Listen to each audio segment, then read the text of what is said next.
I'm joined by Tim Taylor, an ocean explorer and CEO of Tiburon Subsea, an ocean technology solution platform. Tim, thanks for your time tonight. I know you've spent over 30 years in this industry.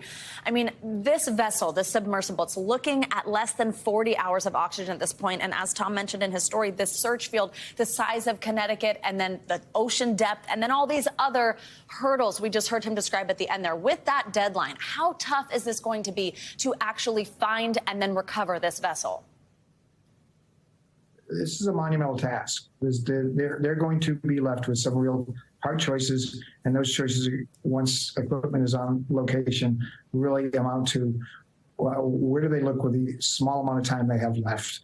And if I was running this, I would search where they were last seen and start that search out. You know, getting the ROV on site, a remote operated vehicle, is probably key. Right now, getting that on site and down and start the search, because you're really fighting a clock here. They don't have a lot of options.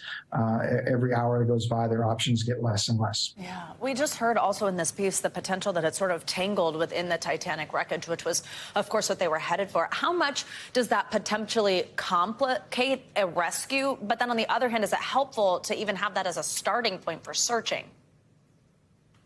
Well, if they're caught in the wreck, that's probably the best case scenario. That's why they lost power and they're caught in the wreck. They will find them. Extracting them, ROVs come with payloads, with equipment that they can manipulate arms, cutting arms, tools that can help solve this. Lifting the submarine off the bottom is not as hard or difficult as one may think. If it's still intact and it's not imploded, it's neutrally buoyant. It floats around. It's very big. It weighs a lot, but it can be moved around and brought to the surface with the ROV. So that, again, it's survivability at that depth with no power. That means no heaters. That means close to freezing temperatures. That means, and obviously a gas supply for breathing. So right now, they're off the grid. We don't know where they are. You kind of just talked through a few different things, that buoyant aspect, if it hasn't imploded. What is it that would had to have gone wrong here that would mean that they are currently untraceable but still alive? Well, a total electrical failure, maybe one, where they lost all their power for some reason. If the hull lost integrity, that pretty much is the end of game. But if they lost a power source and lost all contact because they have no power, then they're just kind of they're dead in the water. I don't want to use that word, but they're stuck in the water. They're there where they are until someone comes and gets them, and that's the big thing here.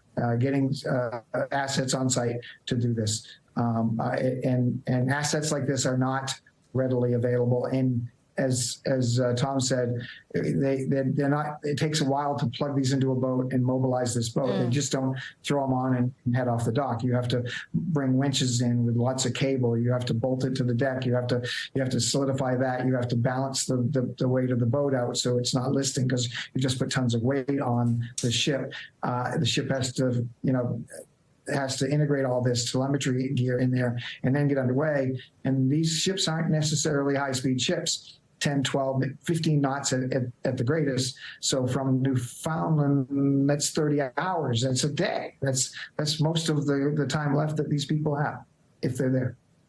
As we've pointed out, it was in this reporting here, this submersible, it's never been certified. It also can't be opened from the outside. There's been some reporting about a former pilot fired after raising safety concerns. Let's say this particular disaster at hand right now, the fact that they're missing, had not happened. But you had heard the specs on this vessel. You had heard that information I just said, everything that's available at this point. Would you have been concerned? Do these flags raise issue for you about this even doing the type of expedition that it was on?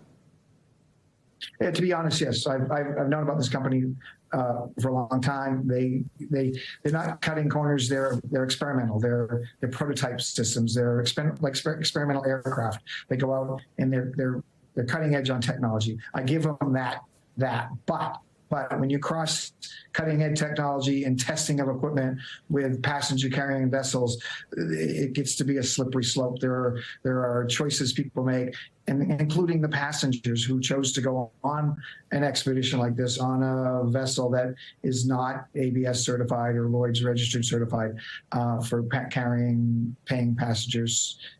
Those are choices, and everybody makes their choices expeditionary-wise. I do have questions on why, as an expedition leader, we always plan our exit before we plan our entry. We know our way out in worst-case scenarios, and why they don't have an ROV on site, why they don't have telemetry pingers on the equipment to locate them, are all questions that I'm sure will be asked by a lot more people than me, and these things will come to light over time.